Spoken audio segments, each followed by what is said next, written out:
రామ్ చరణ్ గారి భార్య ఉపాసన గారు రీసెంట్ గా ఎగ్ ఫ్రీజింగ్ గురించి చెప్పినటువంటి మాటలు ఇప్పుడు సోషల్ మీడియా వేదికగా హాట్ టాపిక్ గా మారాయి. ఎక్కడ చూసినా కూడా దీని గురించే మాట్లాడడం, ఎందుకంటే ఆడపిల్లల గురించి ముఖ్యంగా వాళ్ళ లైఫ్ స్టైల్ గురించి చెప్పారు కాబట్టి. సో ఆల్మోస్ట్ ఒక 90% పీపుల్ అందరూ కూడా తను మాట్లాడిన మాటలకి వ్యతిరేకంగా నెగిటివ్ గానే మాట్లాడుతున్నారు. సో మరి నెగిటివ్ గా మాట్లాడడం పక్కన పెడితే ఒక ప్రముఖ గైనకాలజిస్ట్ కూడా దీని గురించి నెగిటివ్ గా మాట్లాడారని చెప్పేసి అంటున్నారు. మరి తను చెప్పిన దాంట్లో ఎంతవరకు నిజం ఉంది, ఎంతవరకు వాస్తవం ఉంది? సో బేసిక్గా ఏంటంటే ఈ రోజుల్లో ఎవరికైనా ఏదన్నా సలహా ఇస్తుంటే ఎవరూ తీసుకోవట్లేదు అనమాట. సో ఎందుకంటే మాకు తెలుసు అన్నట్టు, లేదంటే అట్లా చేయకూడదు అని వాళ్ళకి అడ్డుపడి ఏదో రకంగా. సో రీసెంట్గా మనం చూసుకుంటే ఉపాసన గారు ఒక వీడియో అనేది పోస్ట్ చేశారనమాట సోషల్ మీడియాలో.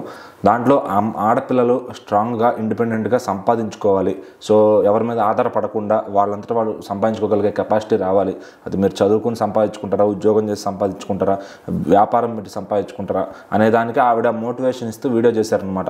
సో మనం ఈ సంపాదించుకునే క్రమంలో మనకి దాదాపుగా 30 ఏళ్ళు వచ్చేస్తాయి, 25 ఏళ్ళు దాటిపోతాయి. ఆ తర్వాత మన బాడీలో ఉండే హార్మోన్స్ అన్నీ కూడా తగ్గిపోయి ఆ ఎగ్స్లో ఉండే పవర్ తగ్గిపోతుందని ఆవిడ చెప్పారు. సో వాటిని కూడా స్టోర్ చేసుకోవాలి, జాగ్రత్తగా భద్రపరచుకోవాలి వయసు ఉన్నప్పుడే. సో ఆ తర్వాత కొంచెం లేట్ అయినా కూడా మనం సక్సెస్ అయినాక పెళ్లి చేసుకొని ఆ ఎగ్స్ భద్రపరిచిన వాటిని మనము వాటిని ప్రొడ్యూస్ చేసుకోవచ్చు అని చెప్పి ఆవిడ చెప్పడం జరిగిందనమాట. సో దాన్ని ఆ వీడియోని చాలా క్లియర్గా ఆవిడ నీట్గా ఎక్స్ప్లెయిన్ చేశారు. సో ఆ ఎక్స్ప్లెనేషన్ ఏంటంటే చాలామంది తప్పుగా చెప్తున్నారు, ఈవిడ ఆడపిల్లల్ని వేరే విధంగా డైవర్ట్ చేస్తున్నారు, ఆవిడ బిజినెస్ పెంచుకోవడానికి చేసుకుంటున్నారు, సో ఇట్లా చేసి అందరినీ ఒక మైండ్ సెట్ని మార్చేస్తున్నారు, మ్యానిపులేట్ చేస్తున్నారు అని చెప్పి రకరకాలుగా కామెంట్స్ అయితే చేశారనమాట.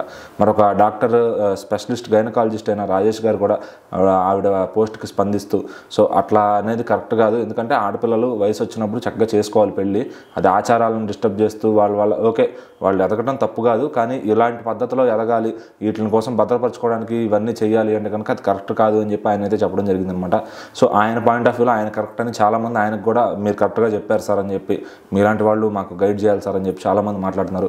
బట్ ఇక్కడ ఉపాసన గారి పాయింట్ ఆఫ్ వ్యూ ఏంటంటే ఆడపిల్లలు వాళ్ళంతట వాళ్ళు వాళ్ళ కాళ్ళ మీద నిలబడగలగాలి, సో వాళ్ళంతట వాళ్ళు సంపాదించుకోగలగాలి. ఆవిడ కూడా ఆల్రెడీ ఎంతోమందికి ఆడవాళ్ళకు ఉపాధి కల్పిస్తున్నారు. సో ఆవిడ కంపెనీలో పనిచేసే ఆడవాళ్ళందరికీ తెలుసు అనమాట ఉపాసన గారు ఏంటి ఎలాంటి వ్యక్తి అని చెప్పి. సో ఆవిడ జనరల్గానే ఫిలాంథ్రపిస్ట్, ఆవిడ అవన్నీ చెప్తూ ఉంటారు ఎప్పుడు కూడా. ఎక్కడైనా ఏ కాలేజ్కి వెళ్ళినా, ఏదన్నా ఫంక్షన్స్కి వెళ్ళినా, ఏదైనా అవార్డ్స్కి వెళ్ళినా కూడా అన్ని చోట్ల ఆవిడ చెప్తూ ఉంటారు.